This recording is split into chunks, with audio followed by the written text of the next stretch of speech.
إن هذا القرآن يهدي للتي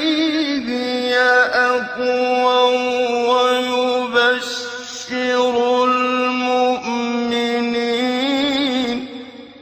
ويبشر المؤمنين الذين يعملون الصالحات أن لهم أجرا كبيرا.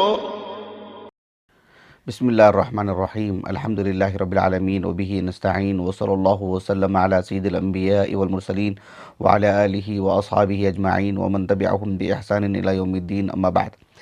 سلسلہ تفسیر کی یہ نشست نمبر 193 ہے اور اس نشست میں انشاءاللہ تعالی سورۃ الحج کی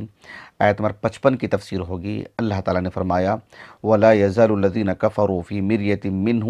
حَتَّى تَأْتِيَهُمُ السَّاعَةُ بَغْتَةً أَوْ يَأْتِيَهُمْ عَذَابُ يَوْمٍ عَقِيمٍ. اس آیت کریمہ سے متعلق جو تفسیری معلومات ہیں انشاءاللہ 2 نشستوں میں آپ کے سامنے رکھوں گا. آج کی اس نشست میں جو باتیں آپ کے سامنے رکھنی ہیں، سب سے پہلی بات یہ ہے کہ اللہ تعالیٰ نے فرمایا وَلَا يَزَالُ الَّذِينَ كَفَرُوا. وَلَا يَزَالُ الَّذِينَ كَفَرُوا یعنی اس آیت کریمہ کا جو آغاز ہے وہ حرف العطف الواؤ سے ہے.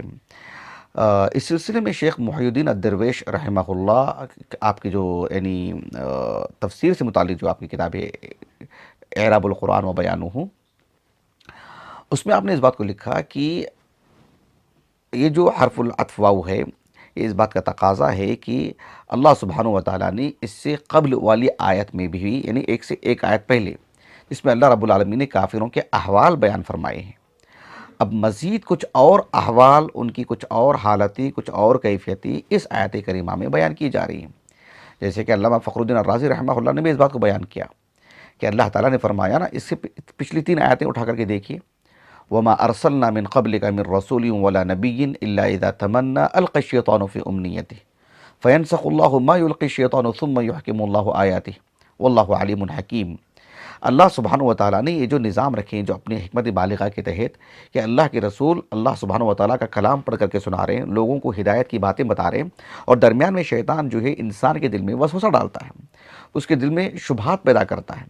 جس کی وجہ سے کبھی ایک بندہ اللہ رب العالمین کی توفیق سے محروم ہو جاتا ہے اور اس کے وسوسوں کا شکار ہو جاتا ہے، اور ایک بندے کو اللہ رب العالمین اپنی رحمت سے ڈھانپ لیتے ہیں اور وہ حق کی طرف آ جاتا ہے. تو اللہ سبحانہ و تعالیٰ نے اس کی یہ وجہ بتائی کہ شیطان جو القاء کرتا ہے، اس کے دل میں جو شبہات پیدا کرتا ہے، کہا کہ یہ نظام کیوں رکھے اللہ رب العالمین نے؟ کہا کہ لِيَجْعَلَ مَا يُلْقِي الشَّيْطَانُ فِتْنَةً لِلَّذِينَ فِي قُلُوبِهِم مَرَضٌ وَالْقَاسِيَةِ قُلُوبُهُم، تاکہ اللہ رب العالمین جن کے دلوں میں مرض ہے یا جن کے دلوں میں یعنی نفاق ہے اور جو ہے جن کے دل قاسی ہیں، قساوت ہے، سخت دلی ہے، اللہ کی بات کو وہ سنتے ہی نہیں، لیتے ہی نہیں، اعراض کرتے ہیں مکمل طور پر، تو اس طرح کے لوگ ایک صف میں ہو جائیں، اور وہ لوگ جو اللہ سبحانہ و تعالیٰ نے جن کو حق عطا فرمائے، ایمان عطا کیے ہیں، علم عطا کیے ہیں، اس کی روشنی میں وہ پورے یقین اور یقینی کیفیت کے ساتھ کہتے ہیں کہ یہ حق ہے، اللہ ہی کی طرف سے. تو اس طرح کے جو ہے 2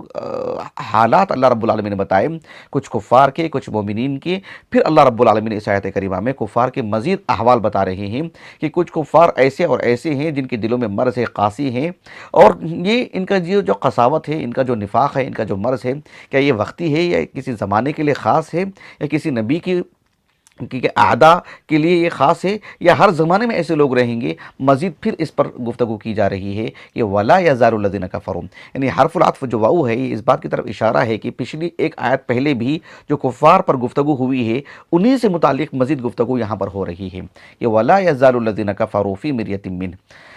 علامہ فخر الدین الرازی رحمہ اللہ نے ایک اور بات یہ بھی کہی ہے کہ یہ اس آیت کریمہ میں وَلَا يَزَالُ الَّذِينَ كَفَرُوا کہہ کر کے اس بات کی طرف اشارہ کیا جا رہا ہے کہ ہر زمانے میں ایسے افراد رہیں گے، نوح کے زمانے میں، ہود کے زمانے میں، صالح کے زمانے میں، ابراہیم، موسیٰ، عیسیٰ، شعیب، لوط علیہ السلام، یعنی ہر زمانے میں رہے ہیں، اور پھر آج اللہ کے رسول کی بعثت ہوئی ہے تو آج آپ کو بھی ایسے لوگوں کا سامنا کرنا پڑ رہا ہے. علامہ ابن عاشور رحمہ اللہ نے ایک لطیف بات یہ کہی ہے اپنی تفسیر التحریر والتنویر میں کہ اللہ سبحانہ و تعالیٰ نے یہ جو آیت کریمہ ابھی ہم نے آپ کو پڑھ کر کے سنائے ہیں، آیت نمبر 55، وَلَا يَزَالُ الَّذِينَ كَفَرُوا فِي مِرْيَةٍ مِّنْهُ، تو آپ اس سے قبل تقریباً 15 آیات پیچھے جائیے، آپ دیکھیے اس میں اللہ کے رسول کو تسلی دیتے ہوئے اللہ تعالیٰ نے کہا وَإِن يُكَذِّبُوكَ فَقَدْ كَذَّبَتْ قَبْلَهُمْ قَوْمُ نُوحٍ وَعَادٌ وَثَمُودُ وَقَوْمُ إِبْرَاهِيمَ وَقَوْمُ لُوطٍ وَأَصْحَابُ مَدْيَنَ وَكُذِّبَ مُوسَىٰ، یعنی ان آیات میں ہم نے تفصیل سے گفتگو کر چکے ہیں الحمدللہ، لیکن یہاں بتانا مقصود یہ ہے کہ ان آیات میں اللہ سبحانہ و تعالیٰ نے متعدد اقوام کا ذکر کیا جو کئی ایک نبیوں کے ذکر فرمائے ان کے اقوام کے ساتھ، کہ ان کی اقوام نے، ان کی قوموں نے ان کی تکذیب کی، ان کو جھٹلایا، اور جو ہے ایک نبی کے ساتھ جو بھی ایک برا معاملہ ہوتا ہے جو ان کی قوم کی طرف سے، ان سب چیزوں کا اللہ نے ذکر فرمایا۔ لیکن جب اللہ رب العالمین نے اس موضوع کا جب اختتام فرمائے تو اللہ تعالیٰ نے یعنی سارے کافروں کے سارے احوال اور جو سبھی اقوام اور پچھلی جو ساری شریعتوں کے جو مطلب یعنی دشمن رہے ہیں، نبیوں کے مخالفین رہے ہیں،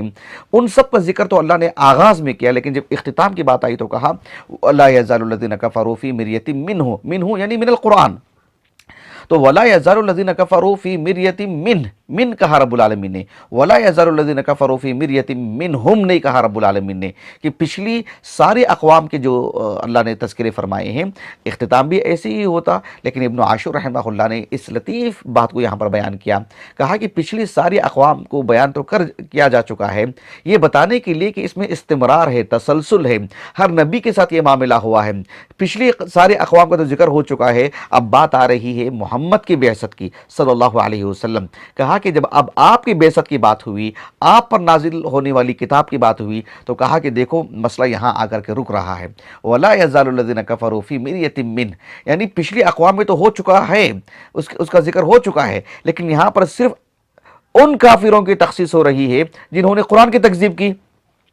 ظاہر بات ہے قوم نوح نے قرآن کی تکذیب تو نہیں کی، قوم عاد نے قرآن کی تکذیب تو نہیں کی، قوم صالح نے قرآن کی تکذیب نہیں کی، موسیٰ علیہ السلام کی قوم نے قرآن کی تکذیب، فرعون نے قرآن کی تکذیب نہیں کی نا، انہوں نے اپنی اپنی نبیوں کی، اپنی اپنی شریعتوں کی تکذیب کی۔ جب اللہ نے آغاز کیا نبی کو تسلی دیتے ہوئے تو کہا کہ ان سارے اقوام نے اپنی اپنی نبیوں کو جھٹلایا۔ ہاں، ایک نبی کو جھٹلانا، اللہ کی ایک کتاب کو جھٹلانا ساری کتابوں کو جھٹلانے کے مترادف ہے، لیکن اللہ سبحانہ و تعالیٰ نے جب تفصیل سے وہاں پر بیان فرما دی تو اختتام میں صرف ایسے کافروں کا ذکر فرمائے، ان کافروں کا ذکر فرمائے جنہوں نے براہ راست قرآن کی تکذیب کی، یعنی گویا کہ مشرکین مکہ کی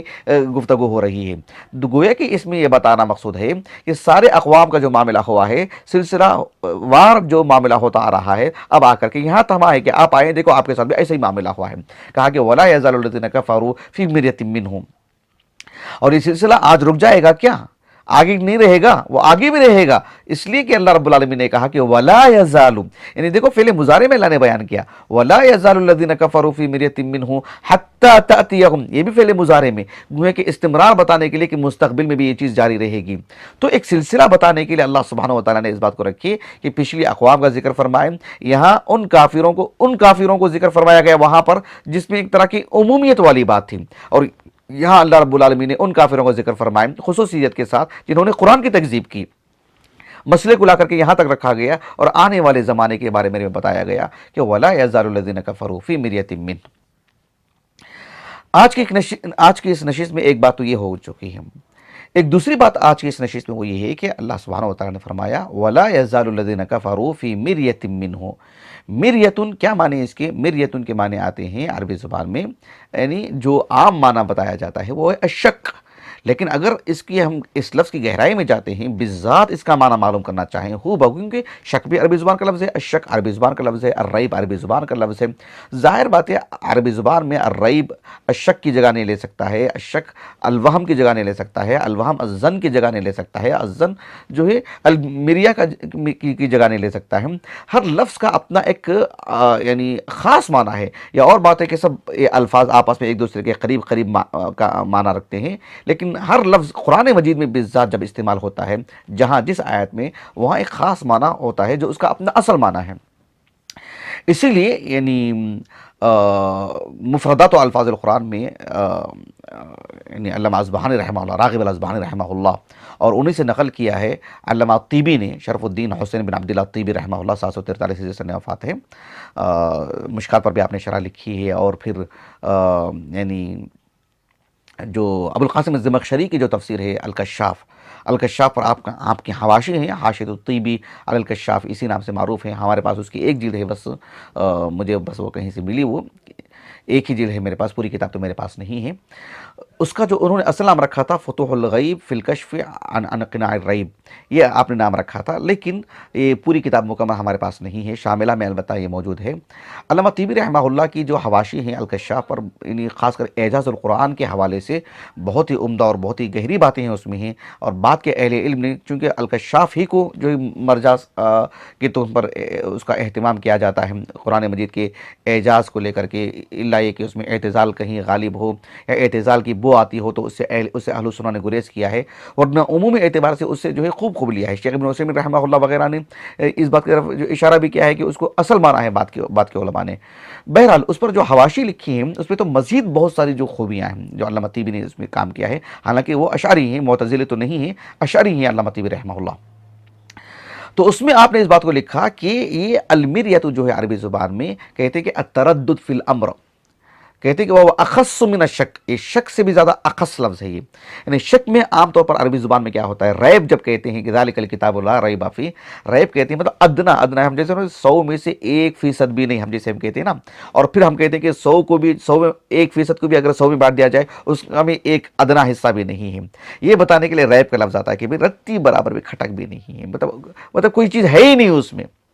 لیکن جب شک کہتے ہیں عربی زبان میں، اگر شک اگر آپ ہو بہو مانا جاننا چاہیں تو پھر 50-50 کا معاملہ ہے، 50-50 کا معاملہ ہے کہ بھئی آدھا میرا اس طرف رجحان ہے مکمل، آدھا اس طرف میرا رجحان ہے۔ 51 بھی ہو جائے، 50 پر 1 بھی ہو جائے تو پھر وہ شک نہیں رہ جاتا ہے عربی زبان میں۔ تو عربی زبان میں شک بالکل ایک درمیان کے ایک راہ کو کہتے ہیں کہ اب میں کدھر جاؤں، کس کو لوں میں اس کو،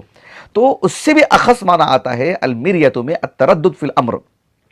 معاملے میں ایک طرح کی کھٹک، یعنی کہیں نہ کہیں مطلب کس معاملے کو لیں، کس معاملے کو حاصل کریں، کبھی اس طرف رجحان بڑھ رہا ہے، کبھی اس طرف رجحان بڑھ رہا ہے، کبھی اس کی بات دل کو لگ جا رہی ہے، کبھی اس کی بات دل کو لگ جا رہی ہے، وغیرہ وغیرہ۔ تو یہ ہے المیریہ عربی زبان میں۔ المیریہ تو آپ دیکھیں گے اس کی جو تفصیلی طور پر اس کا جو معنی ہے عربی زبان میں، اصل معنی احمد بن فارس رحمہ اللہ آپ کی جو موجم ہے، موجم مقایس اللغہ، اس میں آپ نے کہا کہ مریہ یعنی المیم والراء والحرف المعتل، کہا کہ اس کے بنیادی طور پر عربی زبان میں 2 معنی آتے ہیں، 2 معنی انہوں نے ذکر کیے ہیں۔ پہلا معنی جو انہوں نے ذکر کیا ہے وہ یہ ہے کہ یدل علی مسح شیء واستدار، یعنی مطلب ہے کہ کسی چیز کو چھونا، کسی چیز کو ہاتھ لگانا، مسح کرنا، کسی چیز پر ایسا ہاتھ پھیرنا، اور بالخصوص ایک گولائی کے ساتھ، عام طور پر جس طرح سے اونٹنی ہے، گائیں ہیں، اس کی جو دودھ کے جو تھن ہوتے ہیں اس کو دودھ دھونے سے پہلے جو ہے مطلب ایک طرح سے اس کو جو مسح کیا جاتا ہے، چھوا جاتا ہے، اس کے اندر ایک گولائی بھی ہے، آپ دیکھ سکتے ہیں استدار والی جو بات ہے، ایک گھومنے کی جو بات ہے۔ تو یہ بنیادی طور پر اس کے اندر ایک معنی آتا ہے، یہ ہمارے آج کے اس موضوع سے خارج ہے۔ لیکن عربی زبان میں مریہ کا ایک دوسرا جو معنی آتا ہے وہ ہے کہ یدل علی صلابۃ فی شیء، یعنی کسی ٹھوس چیز، جس میں صلابت ہو، مضبوط چیز ہو، جیسے کوئی پتھر وغیرہ ہوتا ہے۔ عربی زبان میں کہتے ہیں المرو، جو جمع ہے مروتن کی، صفا مروہ معروف پہاڑی ہیں، یعنی حجارۃ تبرق، ایک جو چمکیلا جو پتھر ہوتا ہے، مضبوط جو پتھر ہوتا ہے، اس میں چمک دمک ہو، مضبوطی ہو، تو ایسے پتھر کو کہا جاتا ہے مرو۔ تو اس دیکھ رہے ہیں نا آپ، مریہ کے اندر ایک بنیادی معنی آتا ہے صلابت کا، سختی کا، ایک ٹھوس جو چیز ہوتی ہے وہ ایک وہ چیز آتی ہے جسے ہم نے ذکر کر دیا ہے، وہ تو ہمارے موضوع سے خارج ہے۔ تو ابن فارس رحمہ اللہ کہتے ہیں کہ ہمارے پاس جو ہم کہتے ہیں المیراء، اسی سے جو ہے مطلب وہ اخذ کیا گیا ہے کہ المیراء کا مطلب یہ ہے کہ گویا کہ 2 لوگوں کا یتمارا الرجلان، گویا کہ 2 لوگ جھگڑ رہے ہیں، 2 لوگ لڑ رہے ہیں۔ کیا مطلب ہے؟ مطلب یہ ہے کہ یعنی فی کلام فی الکلام فی ھذا الکلام بعض الشدہ، ایسے آپ نے کہا، لأنه کلام فیہ بعض الشدہ، اس لیے کہ یہ میراؤن جب جھگڑے کو کہتے ہیں اس لیے کہ اس میں تھوڑی سی سختی آتی ہے، یہ اپنی بات منوانے پہ جو ہے مطلب مضبوطی دکھا رہا ہے، اور وہ اپنی بات منوانے میں جو ہے مطلب سختی کا مظاہرہ کر رہا ہے۔ تو دیکھ رہے ہیں بنیادی طور پر عربی زبان میں جب کہتے ہیں میراؤن، احادیث میں بھی آتا ہے المیرا کا لفظ، المیرا جھگڑے کو کہتے ہیں، لیکن کس طرح کیوں کہتے ہیں جھگڑے کو؟ اس لیے کہ اس کے اندر تھوڑی جو ہے بعض من الشدہ، اس میں ایک طرح کی سختی ہے، شدت ہے۔ ہر شخص جو ہے اپنی بات کو کی تقویت پہنچانے کے لیے دلائل کے ذریعے سے، زوردار آواز کے ذریعے سے، یا کسی طور پر بھی بات کو منوانے پر جو ہے مطلب وہ پوری طرح جو کوشاں ہیں وہ۔ تو اس اعتبار سے المیراء عربی زبان میں جھگڑے کو کہتے ہیں۔ اب رہا مسئلہ یہ کہ المیریتو، جیسے کہ ہم نے کہا کہ یہ ایسے جھگڑے کو کہتے ہیں جس میں ایک طرح کا آدمی یعنی حق تک پہنچنے کی کوشش بھی نہیں کر رہا ہے،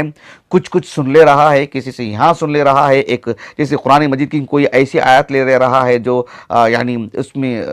احتمال ہے، یہ معنی ہے کہ یہ معنی ہے، سیاق سباق سے سمجھنے کی ضرورت ہے، یا اس کے سبب نزول سے سمجھنے کی ضرورت ہے، یا اس لفظ سے سمجھنے کی ضرورت ہے، سب سے بالکل جو ہے لاپرواہ ہو کر کے کچھ بھی معنی لے رہا ہے، کیا بھی کہہ دے رہا ہے۔ قرآن مجید نازل ہوا ہے توحید کے بیان کے لیے، اور اس سے ایسا استدلال کر رہا ہے کہ دیکھو قرآن مجید میں شرک ہے، قرآن مجید میں نبوت پر گفتگو ہو رہی ہے، ختم نبوت کی، اور یہ جو ہے مطلب نبوت کے سلسلے کو ہمیشہ باقی رکھنے کی بات کر رہا ہے۔ قرآن مجید میں آخرت کی بات آ رہی ہے اور آخرت کے انکار کا اسی سے استدلال کر رہا ہے، اور اسی کے لیے تقویت پہنچا رہا ہے، یا اپنی نظریات کو لا کے تھوپ رہا ہے۔ تو اس طرح کے آدمی جو ہے علم یقین جو ہے کہ حصول کے بغیر اور ٹھوس علم کے بغیر اور اچھی طرح دراسہ کیے بغیر کچھ پڑھ لے کر، کچھ یہاں سے لے کر جو تردد کے شکار میں ہیں، عام طور پر آپ دیکھیں جو لوگ مرتدین جو ہوتے ہیں، عام طور پر جو لوگ آج کل آپ میڈیا میں بھی دیکھ رہے ہوں گے، روزانہ ایک آدمی کو بٹھا کر کے تماشا دکھایا جا رہا ہے کہ یہ پہلے مسلمان تھے، اب جو ہے یہ اسلام چھوڑ چکے ہیں، اب یہ نبی کی سیرت سے یہ بات پیش کر رہے ہیں، قرآن کی اس آیت سے بات پیش کر رہے ہیں۔ یہ سب یہی ہے مریت، یہی ہے المیرا، جس میں آدمی کے پاس کوئی علم نہیں ہوتا ہے، کہ احاطہ نہیں ہوتا ہے، کوئی اچھا دراسہ نہیں ہوتا ہے، یعنی جس پر وہ گفتگو کر سکے کسی بھی باب میں، کسی بھی پہلو میں، نہ قرآن سے متعلق نہ کسی اور چیز سے متعلق۔ تو یہ ہے مریتن۔ قرآن مجید میں اس معنی سے متعلق کئی آیات ہیں۔ مثال کے طور پر میں کچھ آیتیں آپ کو پڑھ کر کے سناتا ہوں۔ ایک معروف آیت کریمہ ہے جس میں اللہ سبحانہ وتعالیٰ نے اللہ کے رسول سے کہہ رہے ہیں صلی اللہ علیہ وسلم سورۃ الکہف میں کہ سَيَقُولُونَ ثَلَاثَةٌ رَابِعُهُمْ كَلْبُهُمْ وَيَقُولُونَ خَمْسَةٌ سَادِسُهُمْ كَلْبُهُمْ وَيَقُولُونَ سَبْعَةٌ ثَامِنُهُمْ كَلْبُهُمْ۔ تو اللہ سبحانہ وتعالیٰ نے جو اس کی یعنی ان لوگوں کے عدد اور سے متعلق جو تفصیلات اللہ نے بیان فرمائے ہیں، کہا کہ یہ لوگ جو اپنی طرف سے ایک طرح کے عدد بیان کر رہے ہیں، یہ دراصل جو ہے مطلب یعنی رجما بالغیب کہا رب العالمین نے، یعنی جسے آدمی کہیں دیکھ رہا ہے اور کہیں پتھر پھینک رہا ہے، بھی کہاں جا کے نشانے کو نہیں دیکھ رہا ہے نا، وہ کہیں بھی جا کے بات لگ جا رہی ہے، کچھ بھی کہہ دے رہا ہے، نہ یہاں کا پڑھ رہا ہے، نہ وہاں کا پڑھ رہا ہے، نہ یہاں کا سن رہا ہے، نہ وہاں کا سن رہا ہے، کچھ بھی کہہ دے رہے ہیں۔ لیکن اللہ سبحانہ وتعالیٰ نے اللہ کے رسول سے کہا کہ فلا تماری فیہم الا مراء ظاہرا، کہا کہ آپ کی جو عدد جو وحی جو آپ پر نازل ہو رہی ہے، جو بات آپ کو بتائی جا رہی ہے، آپ اتنی سی بات بتا دیں، آپ مزید ان سے کوئی مطلب یعنی اس تفصیل میں نہ جائیں، مزید آپ ان سے جو ہے مطلب گفتگو نہ کریں، مزید جدال کی کوئی مطلب راہ نہ نکالیں، مزید جھگڑا نہ ہو، ایسا نہ ہو کہ بس محض عدد کو لے کر کی پوری گفتگو ہو رہی ہے۔ عدد بیانی وہ اصل مقصود ہے کیا؟ اس کے لیے قرآن نازل ہوا ہے کیا؟ اس کے لیے قصہ بیان کیا جا رہا ہے کیا؟ اس قصے سے اصل مقصود کیا ہے؟ توحید بیانی ہے نا، اس قصے سے اصل مقصود کیا ہے؟ اللہ نے جس مقصد کے لیے پیدا کی ہیں، انبیاء کو جس مقصد کے لیے بھیجے ہیں، کتابیں جس مقصد کے لیے نازل کی گئی ہیں، جس مقصد کے لیے انسان کو پیدا کیا گیا ہے، اس پر گفتگو کرنے کے بجائے وہ کتنی عدد تھی اس پر پورا وقت نکالیں گے، وہ ٹھیک ہے اسی پر جھگڑا کریں گے، ان کی دلچسپیاں اس میں ہوں گی، لیکن اللہ کے رسول سے کہا فلا تماری فیہم الا مراء ظاہرا، جو اللہ نے آپ کو نازل کی، جو عادت بتائی گئی ہے اسی پر آپ قائم رہیے، زیادہ آپ اس میں مطلب گہرائی میں مت جائیے، زیادہ دلچسپی مت لیجیے، زیادہ الجھن نہیں ہونا ہے اس میں، اس کو لے کر کے جھگڑا نہیں ہونا چاہیے اس میں۔ یہ بات اللہ کے رسول سے کہی گئی، اسی لیے اللہ تعالیٰ نے سورۃ ہود کے اواخر میں کہا اللہ کے رسول سے ہی خطاب کرتے ہوئے فلا تک فی مریۃ مما یعبد ہؤلاء، یہ لوگ جس کی عبادت کر رہے ہیں اس میں آپ کو تردد نہیں ہونا چاہیے کہ وہ حق پر ہیں کہ آپ حق پر ہیں، آپ کو شرع صدر ہونا چاہیے۔ فاستمسک بالذی اوحی الیک، جو اللہ نے آپ پر وحی نازل کی ہے اس پر استمساک تمسک ہونا چاہیے، آپ سختی سے جمے رہیں اس پر، آپ میں جو ہے مطلب ایک تردد والا کا معاملہ نہیں آنا چاہیے، ایک باب نہیں کھلنا چاہیے، ایک راہ نہیں نکلنی چاہیے کہ ان کی بھی ایک بات ہے نا، ان کی بھی ایک بات سن لینا، وہ بھی تو کچھ کہہ رہے نا، اس میں بھی تو کچھ دم ہے نا، وہ بھی تو کوئی تو بات پیش کر رہے ہیں، نہیں، کہا کہ فلا تک فی مریۃ مما یعبد ہؤلاء۔ لیکن بات آتی جب عیسیٰ علیہ السلام کی، آپ دیکھو ان کی جو اللہ نے جس انداز میں تخلیق فرمائی ہے، ان کی ماں سے اللہ رب العالمین نے جس طرح سے ایک بچے کی اللہ رب العالمین نے جو ہے ایک انجاب کا جو معاملہ ہوا ہے، ولادت کا جو معاملہ ہوا ہے، اور جو ہے اللہ رب العالمین نے جو معجزات ان کو عطا فرمائے ہیں طبابت کی قبیل سے، طب نہیں ہے وہ معجزہ ہے وہ، لیکن میں کہہ رہا ہوں کہ طبابت کی قبیل سے، یعنی ایک مریضوں کو شفا یابی کے جو معاملے ہیں اس سے جڑے اللہ نے معجزے آپ کو عطا فرمائے۔ تو اللہ نے کیا فرمایا سورۃ مریم میں، ذالک عیسی ابن مریم قول الحق الذی فیہ یمترون، بات تو حق ہے، بات تو سچ ہے۔ اتنی صاف انداز میں آپ نے اللہ کی الوہیت کا، اپنی عبدیت کا، جو ہے اپنی خلقت کا سب کچھ آپ بیان فرما رہے ہیں، لیکن پھر بھی دیکھو اس میں ایک طرح کے الجھن کے شکار ہیں، تردد کے شکار ہیں۔ تو یہ بات اللہ سبحانہ و تعالیٰ نے بیان فرمائی کہ فَلَا تَكُ فِي مِرْيَةٍ مِّمَّا فَلَا تَكُ فِي وَلَا يَزَالُ الَّذِينَ كَفَرُوا فِي مِرْيَةٍ مِّنْهُ حَتَّى تَأْتِيَهُمُ السَّاعَةُ بَغْتَةً أَوْ يَأْتِيَهُمْ عَذَابُ يَوْمٍ عَقِيمٍ۔ اس آیت میں ایک بات مجھے آپ کو یہ بھی بتانی ہے کہ اللہ تعالیٰ نے کہا وَلَا يَزَالُ الَّذِينَ كَفَرُوا فِي مِرْيَةٍ مِّنْهُ، یعنی یہ جو کفار ہیں یہ برابر تردد کے شکار رہیں گے۔ کس سے متعلق کہا کہ وَلَا يَزَالُ الَّذِينَ كَفَرُوا فِي مِرْيَةٍ مِّنْهُ، یہ جو منہو ہے، یہ جو ضمیر ہے نا، کہاں عود کر رہی ہے؟ الہا، یہ ضمیر کہاں عود کر رہی ہے؟ کس کی طرف اشارہ ہے؟ کس کی طرف لوٹ رہی ہے؟ اس سلسلے میں ہم دیکھتے ہیں کہ سعید ابن جبیر اور عبد الرحمن ابن زید ابن اسلم رحمہم اللہ اجمعین، ان دو اصحاب علم کا قول امام محمد ابن جریر طبری رحمہ اللہ نے اپنی سند سے ذکر کیا ہے، اور کہا کہ یہ منہو سے مراد ہے کہ شیطان کا القاء، یعنی وَمَا أَرْسَلْنَا مِن قَبْلِكَ مِن رَّسُولٍ وَلَا نَبِيٍّ إِلَّا إِذَا تَمَنَّى أَلْقَى الشَّيْطَانُ فِي أُمْنِيَّتِهِ فَيَنْسَخُ اللَّهُ مَا يُلْقِي الشَّيْطَانُ، یعنی شیطان کا جو القاء تھا اللہ نے اسے تو زائل کر دیا نا، یعنی وہ تو اللہ رب العالمین کے کلام میں اپنا کچھ حصہ داخل نہیں کر پایا۔ اللہ کے رسول جو کہہ رہے ہیں وہ اللہ کے رسول کی بات ہے، وہ اللہ کی بات ہے۔ شیطان جو القاء کر رہا ہے وہ شیطان کی بات ہے، شیطان کی شبہات ہیں، یہ دونوں میں حد فاصل ہے، لیکن اس معاملے کو لے کر کے تردد کا شکار ہیں۔ تو اگر ہو کی ضمیر ما یلقی شیطان کی طرف ہو تو اس کا مطلب یہ ہوا کہ شیطان نے جو القاء کیا اس کی طرف گفتگو ہو رہی ہے۔ یہ بات کہی عبد الرحمن ابن زید ابن اسلم نے رحمہ اللہ، امام طبری رحمہ اللہ نے اپنی سند سے اس بات کو نقل کیا کہ عبد الرحمن ابن زید ابن اسلم رحمہ اللہ کہتے ہیں کہ وَلَا يَزَالُ الَّذِينَ كَفَرُوا فِي مِرْيَةٍ مِّنْهُ، کہا کہ منہو سے مراد کہتے ہیں اے ما یلقی الشیطان، یعنی مما جعلہ ابلیس، ایسے آپ نے کہا کہ ابلیس نے جو انسان کے دل میں وسوسے پیدا کیا ہے نا اسی کے یہ شکار ہیں، اسی سے متعلق یہ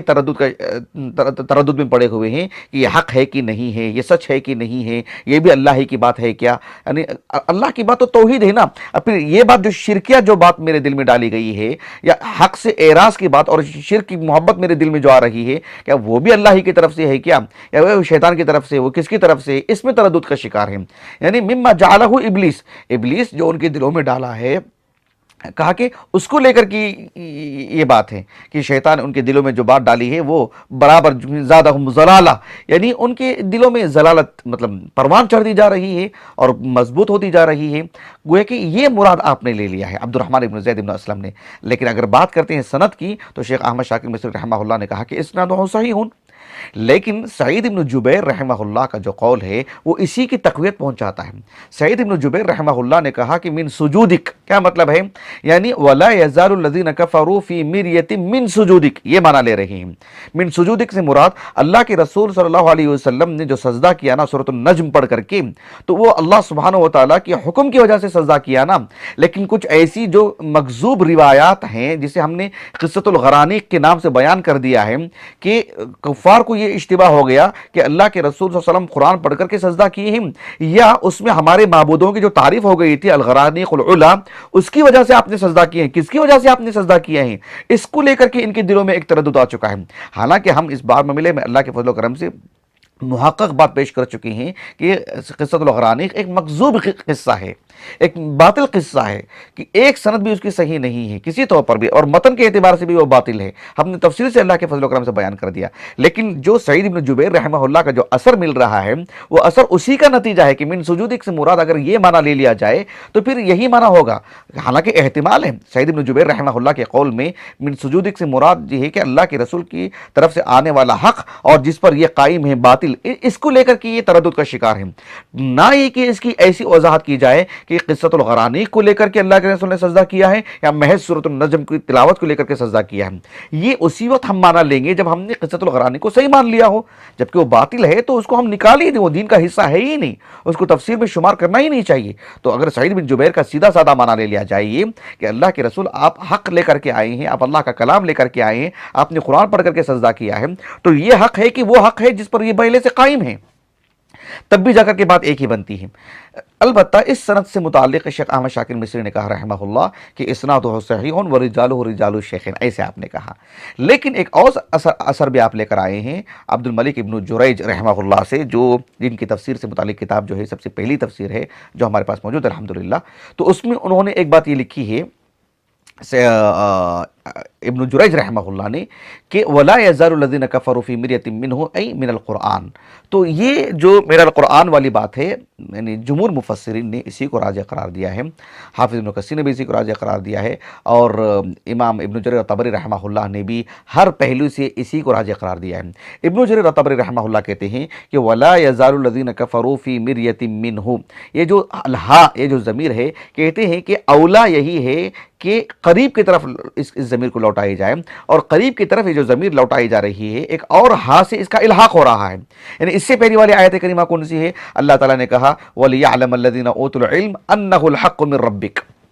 وَلِيَعْلَمَ الَّذِينَ أُوتُوا الْعِلْمَ أَنَّهُ الْحَقُّ مِنْ رَبِّكَ، تو انہو کی ضمیر کہاں جا رہی ہے؟ اللہ سبحانہ وتعالیٰ کے کلام کی طرف، جو اس سے پہلی والی آیت کریمہ میں اللہ نے کہا کہ فَيَنْسَخُ اللَّهُ مَا يُلْقِي الشَّيْطَانُ ثُمَّ يُحْكِمُ اللَّهُ آيَاتِهِ ثُمَّ يُحْكِمُ اللَّهُ آيَاتِهِ، تو اللہ رب العالمین نے اپنی آیات کو محکم کرتے ہیں، تو اسی کی طرف اشارہ ہے کہ انہ الحق من ربک، اور اسی کی طرف اشارہ ہے کہ فی مریۃ منہم، کہا کہ ابن جریر طبری رحمہ اللہ نے اس ہا کو اس ہا سے الحاق کر دیا جائے، بجائے اس کے کہ اس ہا کو یعنی ما یلقی شیطان اور دور لے کر کے جا کے اس سے جوڑیں، قریب کی طرف جوڑنے سے بات بنتی ہے، اور قرآن مجید کا تقاضا یہی ہے۔ تو اس اعتبار سے جمہور مفسرین نے اسی کو راجح قرار دیا ہے کہ وَلَا يَزَالُ الَّذِينَ كَفَرُوا فِي مِرْيَةٍ